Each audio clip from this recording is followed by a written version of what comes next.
नमस्कार। तो एक बार फिर से स्वागत है आप सभी का कंटेंट फटाफट पर। उम्मीद करता हूँ कि आप सभी अच्छे होंगे, स्वस्थ होंगे, मस्त होंगे और साहब एकदम जबरदस्त होंगे। तो चलिए इसी के साथ चर्चा को आगे बढ़ाते हैं। इस वीडियो में हम चर्चा करने वाले हैं पहला कि इंडिया ने ट्रम्प टैरिफ जो 25% टैरिफ के साथ में पेनल्टीज लगाने का बोला गया है इंडिया को अमेरिका द्वारा, उसके ऊपर भारत का क्या रिस्पॉन्स है। दूसरा हम चर्चा करेंगे कि इंडिया और अमेरिका के बीच में जो एफटीए की बातें चल रही है, मिनी ट्रेड डील की बातें चल रही है, वो होगी नहीं होगी, लेटेस्ट क्या डेवलपमेंट है वो सब जानेंगे यहाँ पर। तो आइए इसी के साथ वीडियो पे चलते हैं और बताते हैं आपको। तो साहब देखिए, India Russia and India US trade developments August 2025 कल और आज के जो रिसोर्सेज है उनसे ये खबर बनाई गई है। और India response to Trump tariff, India का क्या रिस्पॉन्स है ट्रम्प के टैरिफ को, उस पर चर्चा करेंगे। और उसके अलावा इंडिया यूएस का जो फ्री ट्रेड अग्रीमेंट का माजरा चल रहा है उसके ऊपर भी चर्चा की जाएगी। तो साहब सबसे पहली चीज, रणदीप जायसवाल साहब जो हमारे एमईए के स्पोक्स पर्सन है, उन्होंने बोला कि भैया इंडिया और रशिया की जो रिलेशनशिप है ना वो तुम समझ नहीं पाओगे, तुम्हारे ऊपर से जाएगी, है ना। पहली चीज तो ये कि ये टाइम टेस्टेड और स्टेडी रिलेशन है ना। ठीक है, शेकी मूवमेंट्स आए या बीच बीच में हम ऐसा लगा कि रशिया दूर हो रहा है, रशिया को लगा इंडिया दूर हो रहा है, मगर जब वक्त आया एक दूसरे का साथ देने का तो दोनों देश एक दूसरे के साथ में खड़े थे। चाहे वो यूक्रेन पे जब धावा बोला था 2021 में रशिया ने, तब की बात हो, या फिर आपकी ऑपरेशन सिंदूर में जो इंडिया ने किया तब की बात हो। तो 2022 में गया था शायद ना, हाँ 2022 फरवरी 2022 में ये शुरू किया था रशिया ने यूक्रेन के ऊपर चढ़ाई, है ना। तो इंडिया ने उस टाइम रशिया को फुल सपोर्ट किया था। In despite of all the external pressure India ने झेला, एक बफर क्रिएट किया और रशिया को सपोर्ट किया गया, ऐसी बात नहीं है। किस तरह से किया, कैसे किया, वो हम एक और वीडियो बनाएंगे, उसमें हम चर्चा करेंगे बहुत अच्छे से। इस तरह से क्या कि कोई भी आपके ऊपर ना उंगली है तुमने सपोर्ट किया, कोई ऐसा नहीं बोल सकता, मगर फिर भी हमने सपोर्ट भी कर दिया, हमने दोनों ही चीजें कर दी। तो इसलिए इनको मिर्ची भी ज्यादा लगती है ना, क्योंकि समझ दे के सब आता है दूसरे देशों को भी, है ना। इसके अलावा हम जायसवाल साहब ने भी बोला India search foreign policy independence, के भैया हम जो है ना, हमारी जो विदेश नीति है हम खुद लिखते हैं, ना रशिया से लिखवाते हैं ना तुमसे लिखवाएंगे। सीधी सी बात है, समझ लो इस बात को, है ना। तुमको जो करना है तुम करो, टैरिफ लगाने लगाओ तुम, पेनल्टी लगानी है लगाओ तुम, कोई दिक्कत नहीं, हमको ट्रेड ही बंद कर देंगे, फिर किस बात की पेनल्टी, है ना। तुमसे ट्रेड ही नहीं करेंगे हम, मजे करो फिर तुम। फिर क्या करोगे, कहाँ जाओगे, फार्मेसी जो तुम्हारे देश में जो फार्मा के हाल है, तुम जो ऐसे दवाइयाँ मंगाते हो हैं इतनी सारी, वो सब अगर बंद हो गया, या फिर जो यहाँ से तुम्हारे यहाँ पे जो भी फार्मेसी रिलेटेड प्रोडक्ट जाता है हमारे देश भारत से जो जाते हैं वो बंद हो गए, तो तुम्हारे जो लोग हैं ना व्हाइट हाउस में घुस के निकाल के बाहर तुम्हारी ऐसी कुटाई करेंगे बेटा, समझ लोगे फिर तुम। तीसरी चीज बोली है कि not influenced by third country views. जी हाँ, थर्ड कंट्री से उनका मतलब है यूनाइटेड स्टेट्स। बोल दिया इसको कि भैया तुम निकलो यार, तुम क्या हमारे बीच में घुस रहे हो, हमारी जो पॉलिसी है हम तो उस पर अटल रहेंगे, तुमको जो करना पाकिस्तान का साथ देना है जाओ दो, पाकिस्तान तो बेपंदे का लोटा है। अच्छा मैं ये क्यों भूल गया, अमेरिका ने तो उसको बनाया था। देखिए एक बेपंदे का लोटा जो होता है ना, अ पॉट विदाउट बॉटम, वो दूसरे के पास जाता है ना, वो भी विदाउट बॉटम कर देता है उसको भी। तो वही बात है, खुद तो था ही था, पाकिस्तान को भी बेचारा, खैर पाकिस्तान तो बेड़ा कर गया, उसका क्या ही बात करे उसकी। चलिए आगे देखते हैं, ट्रम्प्स टैरिफ थ्रेट्स जो ये थ्रेट्स देता है ना, 25% टैरिफ इंडियन एक्सपोर्ट्स पे हम लगा देंगे। कब से, अगस्त 1 से, ठीक है साहब। थ्रेट दिया 100% सेकेंडरी पेनल्टीज लगाएंगे, लगा लो यार, 100 की 1000% लगा लो, कोई दिक्कत नहीं, लगाओ तुम। फिर देखते हैं, फिर हमारे साइड से भी तो रिटेलिएटरी टैरिफ्स लगेंगे ना, तुम्हारे जो प्रोडक्ट्स आते हैं इंडिया में, जो तुम्हारे ऑटोमोटिव पार्ट्स आते हैं उसके ऊपर हम भी टैरिफ लगाएंगे। क्यों टेंशन ले रहे हो यार, तुम करो। तुम स्टील एल्यूमिनियम पे हमारे टैरिफ लगाओगे, हम तुम्हारे कोई दूसरे प्रोडक्ट पे लगाएंगे उसी पे लगा देंगे। या फिर डब्ल्यूटीओ में तो हम गई है, खैर हमको भी पता है डब्ल्यूटीओ में ज्यादा कुछ होना जाना है नहीं, क्योंकि तुम्हारी ही बॉडी है, बट फिर भी देखते हैं क्या होता है। वो we are just buying time, हम सिर्फ टाइम जो है वो खरीदने की कोशिश कर रहे हैं, अपने हाथ में रखने की कोशिश कि यार ये पगला जाए जल्दी, मिड टर्म आएंगे या तो तब निकल जाए या फिर टेन्योर खत्म हो तब जाए, कोई तो ढंग का है यार, है ना? क्योंकि जिस हिसाब से काम कर रहा है लग नहीं रहा कि जो जेडी वैंस है उसका कुछ आगे भविष्य खतरे में है। वैंस साहब ज्वाइन कर लो, आप तो निकलो वहां से, डेमोक्रेट ज्वाइन कर लो जाके, नहीं तो इलॉन मस्क अमेरिका पार्टी वहां चले जाओ आप, तो वहां पे ज्यादा इज्जत भी मिलेगी आपको। उसके बाद देखिए साहब, Trump labels India and Russia as dead economies. इन्होंने क्या बोला पता है आपको? इंडिया और रशिया तो गई हुई मरी हुई इकोनॉमी है, बिल्कुल खत्म इकोनॉमी उनकी तो खत्म हो गई। क्यों? क्योंकि अमेरिका उनसे डील नहीं करेगा। अरे भाई साहब इतने बड़े हो तुम, हाँ यार गजब बात कर रहे हो यार। तुम एक बात बताओ, तो ट्रम्प बाबू एक बात बताओ यार, देखो जो तुम्हें बात कर रहे हो, कितना है तुम्हारा जीडीपी परसेंटेज ग्रोथ बताओ बाबू एक बार, कितना? 2%, 2.5%, 3% मानते भाई, 3% यार, अब चीटिंग नहीं, इससे आधा तो नहीं होगा यार, 3%, ठीक है। हमारा 6%, 6.5, 7, या 7.5%, या शायद 8%, है ना? तो भाई जिनसे आप ये बात कर रहे हो, खेला कर रहे हो जिनके साथ में आप, हो सकता है आप जीडीपी टर्म्स में आप नंबर वन कंट्री होगे, बट जीडीपी परसेंटेज में हाईएस्ट ग्रोइंग नेशन जो है आज की डेट में, जो ग्रोथ रेट सबसे ज्यादा जिसके पास है वो भारत है। अब आप हमसे ही ऐसे पंगे करोगे, हम आपकी कंपनियों को लात मार देंगे। खैर हम तो ऐसा करेंगे नहीं, क्योंकि हमको पता है कि आपकी खुद की कंपनी आपसे परेशान है, तभी तो गूगल हमारे पास आ रहा है, एप्पल हमारे पास आ रहा है। आप तो मना कर रहे हो ना उनको, कोई मान रहा है बात आपकी? वही चक्कर है साहब, क्या बोले अब इनका। उसके अलावा देखिए साहब, इंडिया और यूएस के जो ट्रेड टॉक्स चल रहे हैं, अब उसके ऊपर हम थोड़ी सी चर्चा कर लेते हैं। टॉक्स चल रहे हैं अभी, ऑनगोइंग है, डिस्पाइट जो ये टैरिफ वैरिफ का मामला है, ये सब नेगोशिएशंस में क्लियर कर देंगे। ज्यादा टाइम तक यूएसए भी शायद खींचेगा नहीं इसको। और वैसे भी जो ये टैरिफ वैरिफ लगाने की बातें कर रहे हैं, ये इस सिर्फ इसलिए है कि इंडिया पे एक दबाव बनाया जा सके, और इसका ज्यादा कुछ नहीं है, और ज्यादा टाइम ये खींचेंगे भी नहीं, क्योंकि इनका जो सस्टेनेंस है उस पर भी बात आ जाएगी फिर बाद में। उसके अलावा अगर आप देखें तो यूएस डेलीगेशन जो है ना, ये मीटिंग के लिए आएगा इंडिया में कब? अगस्त में, मिड अगस्त में इंडिया यूएसए से डेलीगेशन आएगा, जहाँ पे आई एम सॉरी, जहाँ पे इंडिया और यूएसए दोनों के डेलीगेट्स बैठ बैठ के ट्रेड टॉक्स करेंगे, और चर्चा करेंगे कि भाई साहब क्या करना है, किस हिसाब से करना है। अगली बार तो अच्छा उनको ट्रीटमेंट भी अच्छा मिलने वाला है उनको। अब ऐसे तो मिलता ही अच्छा स्वागत वागत, उसके अलावा भी काफ़ी चीज़ें और अच्छी मिलेगी, देखना आप अभी आएंगे उसके बाद चर्चा करेंगे उस बारे में। इसके अलावा आप देखिए कि टैरिफ जो अनाउंस किए, इसकी वजह से 40 बिलियन के एक्सपोर्ट जो है वो इम्पैक्ट हुए यार। ये बड़ी बुरी चीज़ लगती है कि बड़े प्लेयर हो चाहे छोटे प्लेयर हो, तो ट्रेड किसी का भी इम्पैक्ट होता है तो बुरा तो लगता ही है, बट गवर्नमेंट पूरी कोशिश कर रही है कि यार डाइवर्ट करे दूसरे ट्रेड रूट जो हमारे है, दूसरे जो सप्लाई चेन वगैरह है, जहाँ दूसरे कंट्रीज में हमारा जो ट्रेड हो रहा है वहां पे उस सामान को भेजने की कोशिश में लगे हैं। इसके अलावा ट्रेड डेफिसिट जो है 46 बिलियन का है, इंडिया के फेवर में है हालांकि। इसलिए देखिए अमेरिका, इसलिए एक तो बात ये भी है कि साहब अमेरिका से जो हमारा ट्रेड होता है ना, उसमें हमको फायदा ही होता है, कुल मिला के 46 बिलियन का फायदा होता है हमको।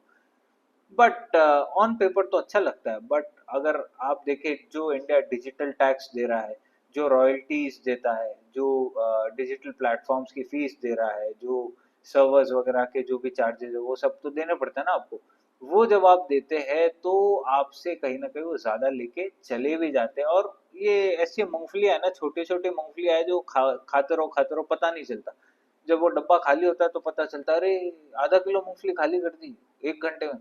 ये वैसी बात होती है इसमें कि माइक्रोसॉफ्ट, गूगल, एप्पल जितने अमेरिकन, आप देखो ना टेक्नोलॉजी में आज सबसे ज्यादा जो दबदबा बना रखा है वो किसका? अमेरिका का। आप दुनिया की top 10, top 20, top 25 technology companies देख लो, आपको अमेरिका की मिलेगी। एक आध शायद मेरे हिसाब से जर्मनी की SAP जो है, सैप, वो आपको जरूर इसमें मिल जाएगी। बाकी ज्यादातर कंपनियां सारी अमेरिकन है यार बॉस, है ना? तो इसलिए इनको ना ज्यादा ही चौड़ जाए ना, दादागिरी दिखा तो वो इसलिए दिखाते, बट डोंट वरी, आ रहे हैं हम, तुम्हारे थोड़ा ही पीछे है, रुको तुम। और हमारे तुमसे रेस भी नहीं यार, तुम्हारे तो चाइना चाइना तुमसे रेस करता है, हम तो जिस फील्ड में है जहाँ पे हम मंजे हुए उससे अच्छा होना चाह रहे हैं इंडिया तो, है ना? इंडिया ये थोड़ी जाता अमेरिका से ऊपर जाए। इंडिया बोलता है यार तुम जाओ वहीं पर रहो, हमको तो पता ना, तुमको चलेगा पता ना हमको चलेगा कब तुमसे आगे निकल गए। क्योंकि हम तो खुद से रेस करने वाले हैं यार, हम अपनी स्पीड बढ़ा रहे हैं।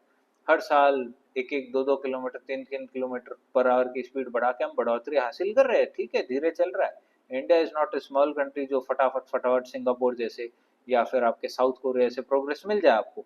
India has its own challenges. यहाँ पे सबसे बड़ा चैलेंज तो यही है कि सोशो इकोनॉमिक जो सेक्टर है वो काफ़ी ज़्यादा वीक है। और कुछ तो ना हम ये सब इसमें पड़े हुए रहते धर्म के अंदर, जाति के अंदर, तो कहाँ से होगा। और उसी चीज़ का फायदा कौन उठाते हैं, ये पप्पू जी की छापा मार पार्टी है, फिर वो झाड़ू वाली एक झाड़ू लाल की पार्टी आई थी ना, झाड़ू लाल वाली, वो इस तरह के लोग बड़ा फायदा उठाते हैं। उसकी वजह से हमको उसका जो एक बिग ब्लो है वो देखने को कहीं ना कहीं मिलता है। बाकी अगर ये सारे सिचुएशंस नहीं होते तो हो सकता है कि 1-1.5% हमारा जीडीपी परसेंटेज और ज़्यादा ही होता है, या क्या, हु नोज 10% या 10% प्लस होता, होने में वो भी हो सकता था। बट स्टिल ये सारे जो इश्यूज है ये काफ़ी हमारे कंट्री को जो है पुल बैक देते हैं। और जब आप गाड़ी चलाते हैं तो फिफ्थ गियर में गाड़ी है आपकी, तो कई बार लगता है ना यार काश सिक्स्थ गियर भी होता है इसमें। अब एक लगता है कि गाड़ी खींच रही है यार, इंजन तो बोल रहा है मैं खींच लूंगा, और लेकिन क्योंकि गियर शिफ्ट आपके पास एक और है नहीं, अगर वो एक गियर शिफ्ट और मिल जाता ना आपको तो आप शायद और ज़्यादा स्पीड में चला सकते। तो वही चीज़ इंडिया के साथ भी है। और प्लस ज्योग्राफिकली बहुत बड़ा देश है यार, India is not a small country. ऐसा कोई बोला ना इंडिया छोटा देश है, ये झापड़ मारना पकड़ गया, क्या बात कर रहा है, इंडिया में क्या नहीं है बता तो भाई। बीच टिक, बर्फ टिक, रेगिस्तान टिक, पहाड़ टिक, फॉरेस्ट टिक है। आप भूलो जो चीज़ है यार, बड़े शहर टिक मार्क, गांव है, दुनिया का सबसे ऊंचाई पे पोस्ट ऑफिस है, दुनिया का इकलौता जो लेक के बीच में पोस्ट ऑफिस बना है टिक है, दुनिया की सबसे बड़ी माउंटेन रेंज टिक है, सब कुछ तो है आपके पास, है ना। बट फिर भी रीजन यही है बोलने का कि थोड़ा टाइम लगेगा और हम होंगे यार, हम होंगे कामयाब एक दिन, वाली बात होती है ना वो है। और इंडिया हैज ऑल दो ट्रेड्स एंड आज जिस हिसाब से देश चल रहा है वो चीज़ें आपको भी देखने को मिल रही है कि जो चीज़ें काफ़ी साल पहले हो जाती वो अब होनी चालू हो गई है ना। शायद काफ़ी साल पहले हो सकती थी, ठीक है, उनको नहीं आता था देश चलाना, मान लिया नहीं आता था। अब आइए सरकार जिसको आता है देश चलाना, अच्छी बात है, चल रहा है तो खुश रहिए। चाहे छापामार पार्टी को मानते हो चाहे झाड़ू लाल को मानते हो, देश अगर बढ़ रहा है तो दुखी नहीं होने का अपने, कमल ही कमल हर जगह खिले, बस यही दुआ है हमारी। तो साहब आगे देखिए, long term US partnership still valuable, ये भी है हमारे दिमाग में कि लॉन्ग टर्म जो यूएस है पार्टनरशिप है हमारी, वो हमको चाहिए यार। क्योंकि क्या है, ये तो पगला है, ये पगला जब जाएगा उसके बाद कोई नया आएगा, कोई नया आएगा, उससे हम हाथ मिलाएंगे, उसको वापस होता है ना बॉटल में उतारना, बाटली में उतारना, उतारेंगे उसको भी बाटली में कि भाई क्या चाहते, क्या तुम बोलो तो है। और एट द सेम टाइम आपको यूएसए को भी पता है कि यार अगर हमने इंडिया को छोड़ा तो ये रूस और चाइना के खेमे में जाके बैठ जाएगा। और ये बात तो क्लियरली इनडायरेक्टली आप देखे तो बोल भी दिया कि भैया इंडो पैसिफिक भूल जाओ तुम अब, है ना। इंडो पैसिफिक हम अकेले काबिल है इसको संभालने के लिए, हम चाहे तो पूरा इंडो पैसिफिक तुम्हारे लिए ब्लॉक कर सकते हैं, हम तो ये हैसियत रखते हैं यहाँ पे, है ना। तुम क्या हमको धमका रहे हो इतने दूर से, चाइना तो हमारे ऊपर बैठा है, सिर के ऊपर बैठा है, हम उसको आग दिखाते हैं वो नीचे आ जाता है, वो बोल देता हाँ चलो टेबल पे बैठ के बात करते हैं। बोला ना डोकलाम 2019-20 में जब ये सब लद्दाख सेक्टर में डोकलाम वगैरह में गई इनकी आर्मी, तो 2024 में हुआ था ना, आया ना, टेबल पे बैठ के बात की, फोर्सेस को पुल बैक किया ना, तो वो वाली चीज है। इसके अलावा अगर आप देखें तो एक स्ट्रॉन्ग स्टैंड इंडिया हमेशा से रखता है और हमेशा रखेगा एग्रीकल्चर एंड डेयरी सेक्टर पे। ये बात भी इनको साफ शब्दों में, कड़े शब्दों में बता दी गई है। इसके अलावा जो हमारे एनर्जी और डिफेंस में हमारे डिसीजंस है, सोवरेन डिसीजंस, वो हम खुद लेंगे, आपको इसमें बोलने की जरूरत नहीं। हमारे चाहे जो भी प्लेयर्स है ऑयल बेस्ड रिफाइनरी में, चाहे वो प्राइवेट प्लेयर्स हो, प्राइवेट में कौन है, रिलायंस इंडस्ट्रीज है, प्राइवेट में अडानी है, प्राइवेट में आपका नायरा है, और गवर्नमेंट में भी सिमिलरली जैसे एच पी सी एल, ये पी एस यू जो एच पी सी एल है, आई ओ सी एल है, इंडियन ऑयल, और जो भी है आप जानते ही है जितनी भी कंपनीज है। तो इनको जहाँ से लेना थे तेल ये वहीं से लेंगे, क्रूड ऑयल ऐसा नहीं कि तुमसे लेंगे, अगर इनको रशिया से सूट करता है उनसे लेंगे, यूएई से करता है उससे लेंगे। बट तुम तो अपने मुंह पे ऐसे लगाओ, खिल्ले घुसा घुसा के क्या बोलते हैं टाके लगाओ ताला लगाओ और बैठ जाओ चुपचाप। इंडिया के मामले में बीच में बोलने का तुमको हक नहीं है। ठीक है जी। इसके अलावा देखिए साहब, एक स्ट्रेटेजिक आउटलुक का हम अगर देखें, इंडिया के लिए क्या जरूरी है ना कि हम, जैसे ये नाव है, ये आप समझ लीजिए ये वाली अमेरिका की नाव है, ठीक है, ये है रशिया की नाव। इंडिया को दोनों ही नाव पे ऐसे सवार होके चलना है। अब इंडिया के हमेशा से थोड़ा रशिया की साइड ज्यादा झुकाव होके चलता है, क्योंकि ये अमेरिका की नाव है, नहीं आगे तो आती है लेकिन ये वापस पीछे हो जाती है। और ये पीछे क्यों होते हैं? क्योंकि इनकी नाव में ना छेद है बहुत सारे। रशिया की नाव में, जो बोट है रशिया की, उसमें छेद नहीं है, है ना? तो वो चलती है एकदम स्मूथली, धड़ धड़ धड़ एकदम। और ये जो यूएसए की नाव है ना, इसमें काफी छेद है छोटे छोटे। तो ये रिपेयर होते छेद वापस आगे आते, वो छेद खुल जाते, वापस पीछे चले जाती है। उम्मीद है आप समझ रहे होंगे मेरी बात, कि किस कभी भी इन्होंने इंडिया के साथ उस तरह का, उस या ये उस तरह के लेवल पे कॉपरेट किया ही नहीं है अमेरिका ने।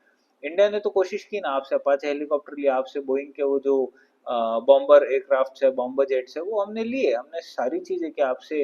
हमारे तेजस के इंजन आपसे लिए, उसके अलावा हमारा जो टैंक्स है उसके भी हमने आपसे इंजन लिए, हमारी फ्रिगेट्स फ्रिगेट शिप्स है उसकी गैस टर्बाइन इंजन आप लिए। बट आपने क्या किया? आपने हमेशा पीठ पे छुरी घोंपी। यही आता ही है ना इनको। उसके आप अलावा आप देखें तो potential volatility due to tariffs, कहीं पे इंडिया ने 15% लगा रखा है, यूएसए ने 3% लगाया हुआ है। कहीं पे यूएसए ने 15% लगाया, इंडिया ने 4-5% लगाया। तो ये जो वोलाटिलिटी है टैरिफ्स की ना, वो काफी अनइवन है। तो दोनों देश चाह रहे कि इवन हो जाए। अमेरिका तो पता है क्या बोलता, बोलता हमारे सारे टैरिफ रिमूव कर दो, हम तुम पे सबसे कम टैरिफ वाला कंट्री तुमको बना देंगे। ओ भाई, तुम मतलब खुद का ही देखते हो, दूसरे देश का देखोगे नहीं। ठीक है, तुम अपना नेशनल इंटरेस्ट देख रहे हो, मान लिया, मगर उसका ये मतलब थोड़ी है कि सारे देश है पाकिस्तान जैसे थोड़ी होते हैं हाथ जोड़ के और माथा टिका के बात करें, ऐसा नहीं होता बॉस। डेमोक्रेसी में तुम भी मानते हो, हम भी मानते हैं, है ना? और पूरी दुनिया को पता है कि आज की डेट में डेमोक्रेसी अगर स्ट्रांग है तो वो किस देश की, अमेरिका की है, कोई यूरोपियन देश की है, इंडिया की है। इंडिया की डेमोक्रेसी के साथ चर्चे होते हैं बाहर कि भाई डेमोक्रेसी तो इंडिया में है ना? आज तक, आज दिन तक ऐसा नहीं हुआ कि हमारी डेमोक्रेसी के ऊपर कोई बहुत बड़ा कोई खतरा मंडराया, या ऐसा हुआ कि आर्मी कंट्रोल ले ली, कि नेवर नेवर नेवर। बाकी देशों में हो चुकी है ये चीजें। इसके अलावा आप देखें तो मोर डिप्लोमेटिक एंगेजमेंट, और भी डिप्लोमेटिक जो राजनयिक क्या चर्चाएं है, वो चलती रहेंगी अगस्त सितंबर में, अक्टूबर में, जब तक कुछ फाइनलाइज नहीं होता। आगे कुछ भी आएगा तो मैं आपको जरूर बताऊंगा। ये सोर्सेस है आप, times of India, Deccan Chronicle और रॉयटर्स। जाने से पहले मैं आपको एक चीज बताता हूँ, जो हमारी इंदिरा गांधी जी, तत्कालीन प्रधानमंत्री हमारे देश की, इनकी बेइज्जती की थी किसिंजर ने, हेनरी किसिंजर, इनके वो so so called the great diplomat, America के बकवास बिल्कुल एकदम। डिप्लोमेट्स कभी इस तरह की गालियां नहीं देंगे किसी भी दूसरे देश के, चाहे वो राजनयिक हो, चाहे फिर वो प्रधानमंत्री या राष्ट्रपति हो, चाहे वो देश अमीर हो चाहे गरीब हो। Diplomats never use such words इस तरह के। ये अपने राष्ट्रपति रिचर्ड निक्सन, है ना, तो ये दोनों जो है, ये इनकी टेप्स लीक हुई थी, जिसमें आपके जो है हेनरी किसिंजर, इन्होंने रिचर्ड निक्सन के सामने इंदिरा गांधी को PITCH बोला था। मैं ये वर्ड एक लाइन में मतलब प्रोनाउंस नहीं करूंगा, आप समझ गए BITCH का क्या मतलब है। निक्सन इंदिरा गांधी को बोलते थे ओल्ड विच, पुरानी, या ये कहे बुढ़ी भूतनी, बुढ़ी चुड़ैल।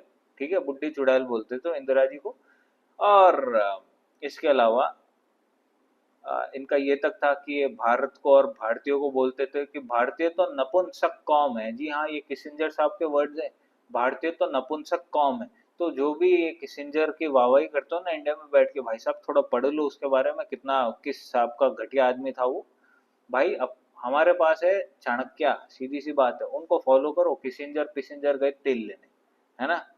तो एनीवेज, और इंदिरा जी ठीक है यार, मैं भी अपने वीडियो में मजाक कर देता हूँ, बट थी तो यार हमारे देश की प्रधानमंत्री, रिस्पेक्ट है उनके लिए भी, ऐसी बात नहीं है। और दूसरा ये है कि यार हमारे देश के प्रधानमंत्री, चाहे वो कोई भी हो, इंदिरा जी हो, मनमोहन जी हो, मोदी जी हो या पप्पू जी हो, वैसे तो बनने नहीं है बट फिर भी मैं बोल रहा हूँ, कोई भी हो, हमारे देश का प्रधानमंत्री है तो भाई उसकी बेइज्जती नहीं कर सकते यार। और कर भी रहा है कोई, तो गुस्सा आना जायज सी बात है ना? हम कर सकते हैं, हमारा प्रधानमंत्री, तुम क्यों कर रहे हो बे, तुम्हारा क्या लगता हो, सीधी सी बात है, हम तो कर सकते हैं यार, हैं? वोट दिया ना हमने, तुमने दिया क्या? तो साहब देखो, अ, अब वीडियो लाइक कीजिए, शेयर कीजिए अपने दोस्तों के साथ, प्रियजनों के साथ, मित्रजनों के साथ, चैनल को सब्सक्राइब करना बिल्कुल भी मत भूलिएगा साहब। आपके जो भी थॉट्स है, जो भी कमेंट्स है, जैसा आपको सही लगता है कि इंडिया सही कर रहा है, गलत कर रहा है, रशिया के साथ डील करना चाहिए, नहीं करना चाहिए, अमेरिका के साथ किस तरह का बर्ताव करना चाहिए, आप हमें सब कुछ बताइए साहब। उसके अलावा एक छोटा सा यार बेल आइकन दिख रहा होगा, उसको दबा दो ना यार, हैं? वीडियो देख के चले आते हो सब आप, लेकिन बेल आइकन कोई नहीं दबाते, इसलिए बेल आइकन कृपया करके दबाइए। और फिर से मिलेंगे आप सभी से एक और वीडियो में, तब तक के लिए धन्यवाद और अपना ध्यान रखिए।